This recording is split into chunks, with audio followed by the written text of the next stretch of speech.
కూడా చట్టాలని చాలా బాగా చదవగలరు. చట్టాలని బాగా చదివి వాటిలో ఏమున్నాయో క్షుణ్ణంగా పరిశీలించి వాటికి తగ్గట్టుగా పనిచేయగలిగే సమర్థులు ఉన్నారు. మానవతరాయ్ గారు కావచ్చు, విజయ్ కుమార్ గారు కావచ్చు, మన బాల గారు కావచ్చు. కానీ ఈ యొక్క కాంగ్రెస్ పార్టీ, ఈ యొక్క ముఖ్యమంత్రి రేవంత్ రెడ్డి గారి 2 నాలుకల ధోరణి ఒకసారి ఒక చిన్న వీడియో వినండి. ప్రకృతి మన మీద కక్ష కడుతుంది, ప్రకృతి మన మీద ప్రకోపిస్తే మనం చెన్నైలో చూసినాం.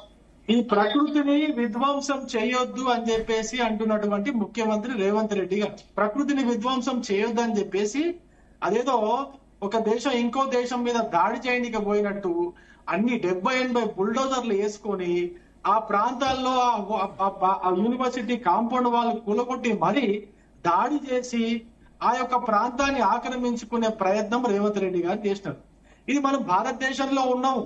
అంతగా ఆక్రమించుకోవాలని మీకు ఆశగా ఉంటే ముఖ్యమంత్రి పదవికి రాజీనామా చేసి మీరు ఆ పనిలో పడండి. మీరు ముఖ్యమంత్రిగా చాలా బాధ్యత ఉంటది మీకు. మీ బాధ్యతను మీరే గుర్తు చేస్తూ ప్రకృతిని విధ్వంసం చేయొద్దని చెప్పేసి మాట్లాడిన నోరే మీరు అట్లా ప్రకృతిని విధ్వంసం చేయడానికి ఎందుకు పోయినారు? ఒకటి. రెండో పాయింట్ కూడా ఇంతకుముందు రేవంత్ రెడ్డి గారు మాట్లాడారు.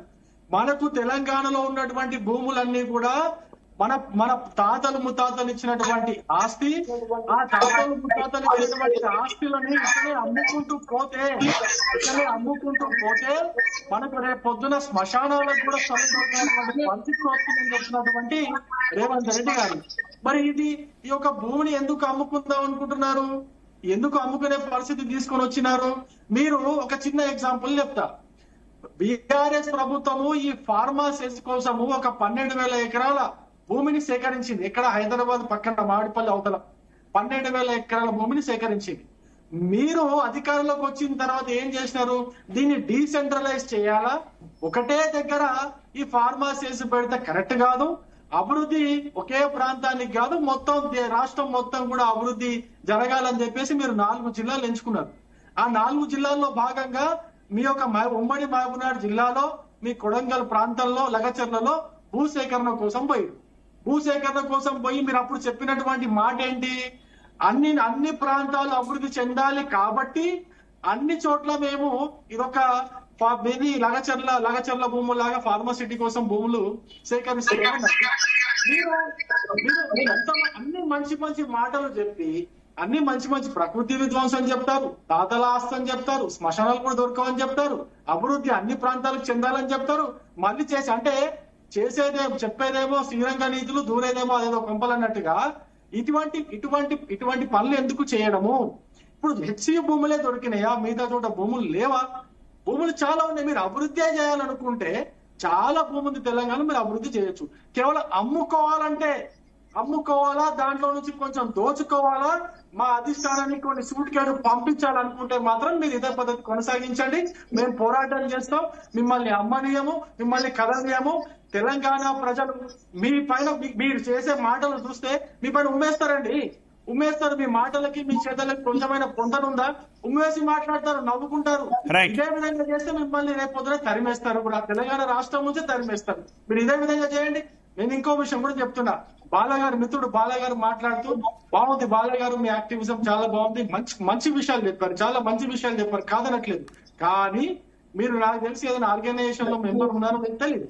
ఏదైనా ఆర్గనైజేషన్ లో మెంబర్ ఉంటే ఒక ఆర్గనైజేషన్ రన్ చేయాలి అంటే, ఒక ఆర్గనైజేషన్ అంటే నాన్ ప్రాఫిట్ ఆర్గనైజేషన్ రన్ చేయాలి అంటే ప్రతి ఒక్క చిన్న సంస్థ అయినా కావచ్చు, పెద్ద సంస్థ అయినా కావచ్చు, అది రాజకీయ పార్టీ కావచ్చు, వేరే ఏదైనా అసోసియేషన్ కావచ్చు, దానికి ఆర్థిక వనరులు ఉండాలి. ఈ ఆర్థిక వనరులు ఉండాలని చెప్పేసి ఈ ఆర్థిక వనరులు ఎక్కడి నుంచి వస్తున్నాయి? ముఖ్యంగా మీరు అంటున్నటువంటి రాజకీయ పార్టీలకి మోడీ గారు రాకన ముందు ఈ ఆర్థిక వనరులు ఎక్కడి నుంచి సమకూర్చుకుంటున్నాయి అనేది ఎక్కడ కూడా ట్రాన్స్పరెన్సీ ఉండేది కాదు, పారదర్శకత ఉండేది కాదు. మోడీ గారు వచ్చిన తర్వాత ఆ ట్రాన్స్పరెన్సీని ప్రవేశపెట్టారు. ఏ పార్టీకి ఎవరు ఫండింగ్ చేస్తున్నారు అనే విషయం ట్రాన్స్పరెన్సీగా ఉండాలా, పారదర్శకంగా ఉండాలని చెప్పేసి ఒక పథకాన్ని ప్రవేశపెట్టినారు. దాని తగ్గట్టుగా నడుస్తోంది ఇప్పుడు దేశంలో. ఇదే పద్ధతిని అనేక దేశాల్లో, అమెరికాతో సహా అనేక దేశాల్లో ఇదే పద్ధతి నడుస్తా ఉంది. మీరు ఒకవేళ ఏదైనా ఆర్గనైజేషన్ లో పనిచేస్తున్నట్టయితే మీకు ఆ ఆర్గనైజేషన్ ఎక్కడి నుంచి వస్తాయి డబ్బులు? మీరు ప్రతి ఒక్కరిని ఆ గాడిన కట్టడం తప్పు. బీజేపీ పార్టీని కూడా మిగతా పార్టీల జాడిన కట్టడం తప్పు అనేది మీకు సవినయంగా విజ్ఞప్తి చేసుకుంటున్న బాలగారు. బాలగారు ఆన్సర్ విందాం రవికుమార్ గారు.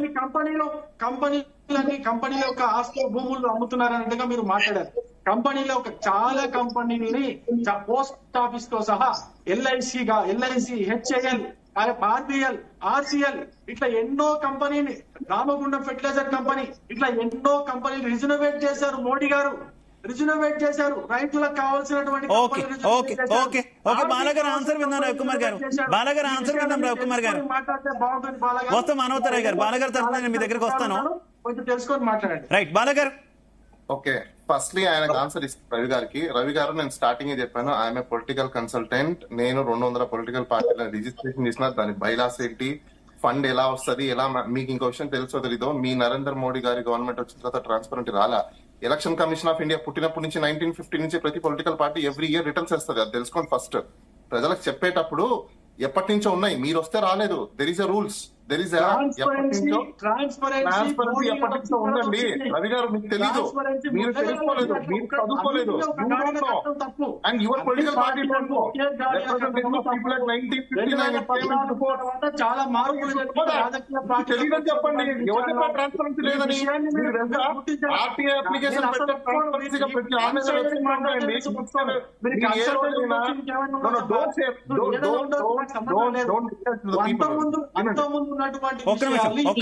రవికుమార్ గారు, ఒక్కసారి ఆయన కంప్లీట్ చేయనిద్దాం. రవికుమార్ గారు ప్లీజ్ రవికుమార్ గారు ఒక్కసారి ఆయన కంప్లీట్ చేయనిద్దాం. బాలగారు కంప్లీట్ చేసిన మీరు ఆన్సర్ ఇద్దరు